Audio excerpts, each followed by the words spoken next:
The check hits the table, and for one tiny moment, everyone does the same thing without meaning to. Their eyes drop to the total. A quick bit of math runs behind their face. Their shoulders tense up just a little before they reach for their card. It happens so fast that nobody even notices they're doing it. This small automatic flinch at the number. Everyone at the table does it, except one person who never looks down at all. They keep talking and simply pick up the bill and tap their credit card over the machine without even looking at the number on the display. I'm willing to bet they grew up with real money, and that tiny unconscious habit is only one of 13 signs I'm going to break down today. Because here's the thing almost nobody understands. The real signs of growing up wealthy are not the ones you'd expect. It's not the logos, not the flashy car, not the loud shows of luxury. It's the opposite. The truest signs are quiet, easy to miss, buried so deep in how a person moves and speaks and thinks that they don't even know they're doing them. Because real, old money doesn't teach you to show wealth. It teaches you a completely different relationship with the whole world, with money, with time, with risk, with people, and with fear itself. Some of these 13 signs are charming. Some are subtle, and a few might make you a little uncomfortable because they show just how differently the wealthy move through life without ever realizing anyone lives another way. Let's begin. Sign number 1 is the one we just watched at the dinner table. They're strangely calm about money, to the point that they barely think about it. Go back to that restaurant. A group of friends, the check arriving, a small wave of stress moving around the table as everyone works out what they owe. One person feels none of it. They reach for the bill, or split it, without a flicker of tension, as if the number simply isn't interesting. That total absence of money fear is the deepest tell of all. Someone who grew up with real money never once felt the terror of it running out. Their childhood home was a place where money was never a source of tension. No arguments about bills at the kitchen table, no dramatic budgeting, no going without. So they grew up without the low, constant hum of financial fear that almost everyone else carries their entire life. It's not that they're generous or careless with money, it's that the part of the brain that panics about it was never switched on. Sign number 2, they wear expensive things that look completely plain. A simple gray sweater with no logo anywhere on it, and it costs more than most people's whole outfit. A plain, elegant watch that someone in the know would clock as costing as much as a car, while everyone else walks right past it.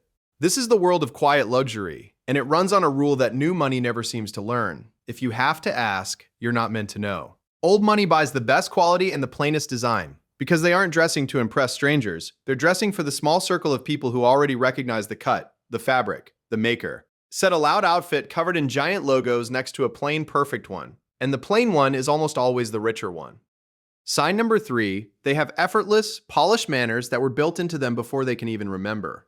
At a formal dinner, a young person knows without thinking which fork to use, how to hold a glass, how to greet a stranger, how to put everyone around them at ease, how to write a thank you note by hand. It looks like natural grace, but it isn't natural. It was trained from the very beginning, so early and so completely that it became invisible even to them. A small child gently corrected at the dinner table 1,000 times until the right behavior stopped being a rule and became a reflex. Real money pours enormous effort into this, because manners are the passport of their world. The thing that signals you were raised inside it, not a visitor trying to get in. The tell isn't that they have good manners. It's that the manners are completely effortless, like breathing. Sign number 4, they're comfortable with silence and never seem to be trying hard. In conversation, they don't rush to fill every pause, don't over-explain, don't laugh too eagerly at things that aren't funny, and seem perfectly at ease being the least talkative person in the room. There's a particular relaxed quality to people raised with real money, a kind of unhurried calm, because they never had to hustle for approval or scramble to prove they mattered. Watch 2 people meet someone important. One leans in, talks fast, works hard to impress, while the other stays warm, easy, and unbothered, with nothing to prove. That effortlessness comes from a lifetime of feeling secure. When you've never had to fight for your place, you don't perform. You just exist comfortably and let people come to you. Sign number 5, they take risks that would terrify almost anyone else and barely blink. A young person walks away from a stable, good-paying job to start a business, or to travel for a year, or to chase a career in art with none of the white-knuckle fear that would grip most people making the same leap. The hidden engine behind it is a safety net so large and so certain that failing isn't actually dangerous. It's like a tightrope walker high in the air with a thick, soft net stretched just a few feet beneath them. So close that falling means a gentle bounce, not a disaster. That's what real family money is. It turns terrifying risks into casual experiments, and it builds on itself because taking bold risks is often how people get richer, which means the ones who can most afford to fail get the most chances to win. That net doesn't just catch them, it bounces them higher. Sign number 6, they're oddly humble about money and shrink everything down. They describe a sprawling family estate as the house, an elite private school as a small school I went to, a summer overseas as we went away for a bit. This is one of the most reliable tells there is. New Money announces, bring up their family's wealth and you'll get a fast change of subject and a genuine flicker of discomfort.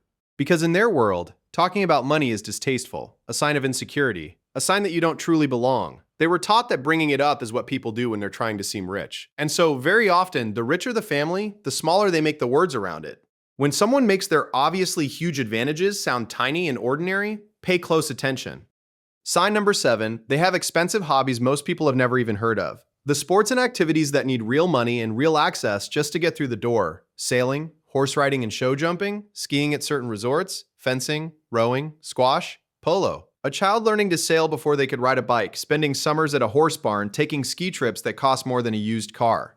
These aren't chosen to show off. Most people don't even recognize them as signs of wealth, which is exactly the point. They're the hobbies of a world you were either born into or you weren't. Set 2 lists of childhood activities side by side, one with basketball and video games, the other with competitive sailing and horse riding, and the second list is a map of a childhood surrounded by money, written in a code most people can't read.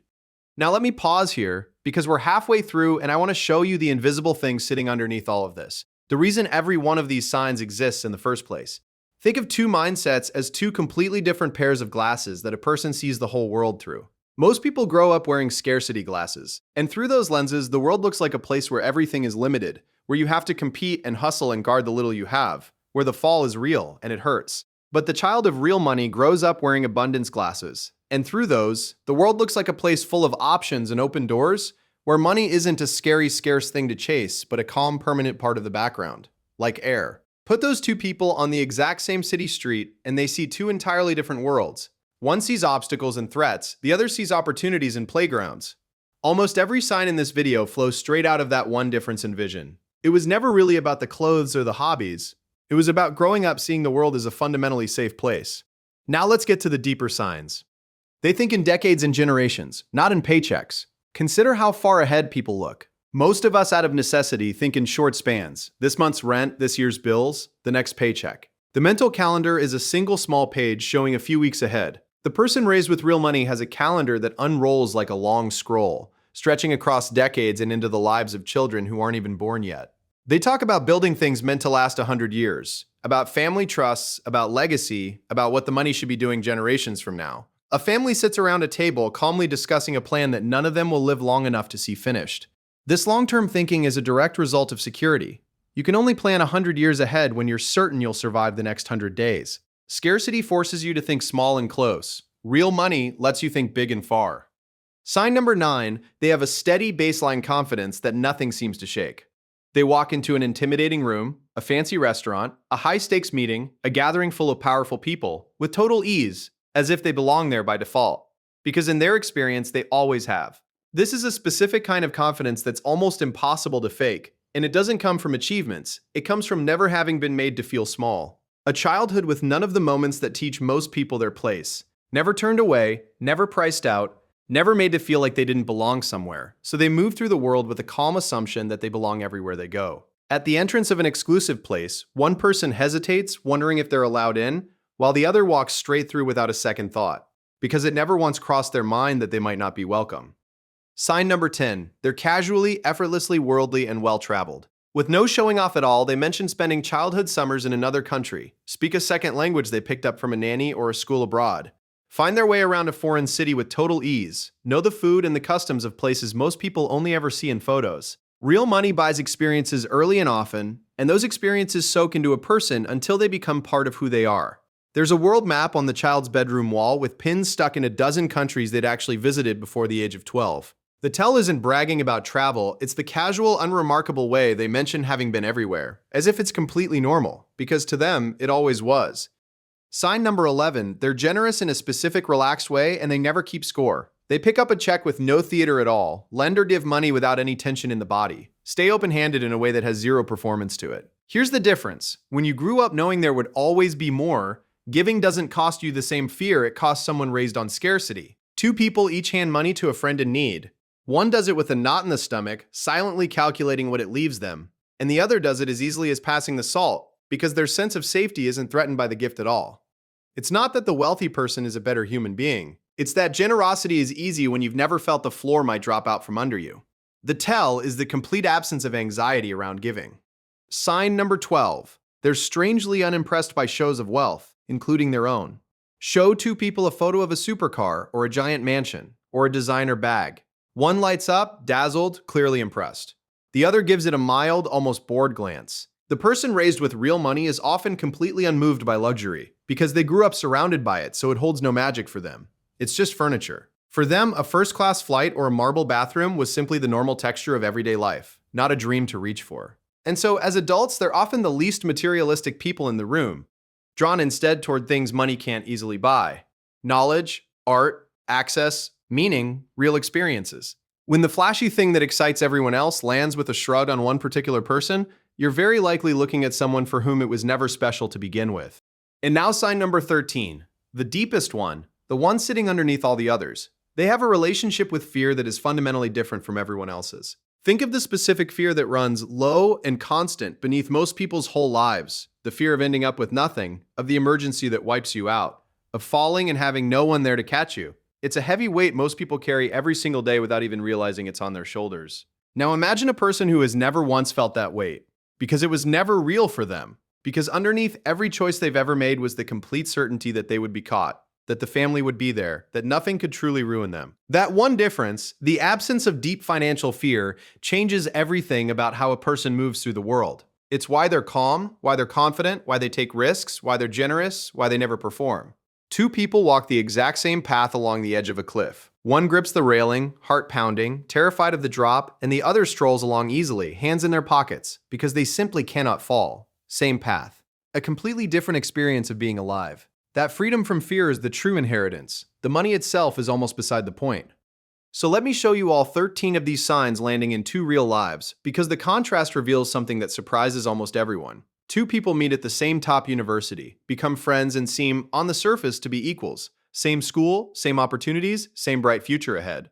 Call one of them old money and the other new arrival. Old money moves through all of it with that effortless calm, the plain expensive sweater, the polished manners, the unshakable confidence, taking the bold risk of a low-paying dream job after graduation without a flicker of fear, shrinking the family estate down to the house, unimpressed by all the luxury around them. New arrival is brilliant and driven and worked 10 times as hard just to get into that same room. But underneath runs the difference: the quiet tension around money, the careful budgeting, the pressure to take the safe, high-paying job because there's no net beneath them. The effort of learning manners and social codes that old money soaked up in the crib, the flicker of feeling like they still have to prove they belong. Here's what I want you to see, and it's not a story about one being better than the other. New arrival often ends up more resilient, more resourceful, and more genuinely impressive, precisely because they had to build every bit of it themselves. But old money got one thing new arrival may spend a whole lifetime chasing and never fully feel: the deep, bone-level security of never having been afraid. Same room, same degree, and a completely different experience of walking through the world. So let me leave you with the one idea to carry out of all 13 signs, because it's far bigger than spotting who's rich at a party. Notice that almost none of these signs were actually about money itself. They were about security, about a person's relationship with fear, with time, with risk, with their own sense of belonging. The real inheritance of growing up with money was never the money. It was the freedom from financial fear, and everything that freedom makes possible: the calm, the confidence, the long view, the willingness to take chances, the ease with people. And here's the genuinely useful, genuinely hopeful part. That freedom isn't only bought with a family fortune. You can build a smaller version of it yourself, on purpose, over time. Every dollar you save, every debt you clear, every month of expenses you set aside, every boring index fund you feed, is you building your own safety net. Your own version of the thing that lets a person stop gripping the railing and start walking the cliff edge with ease. You may never be able to give yourself a childhood free of financial fear, but you can give your future self, and one day your own children, exactly that inheritance: a floor solid enough that they grow up seeing the world through abundance glasses instead of scarcity ones.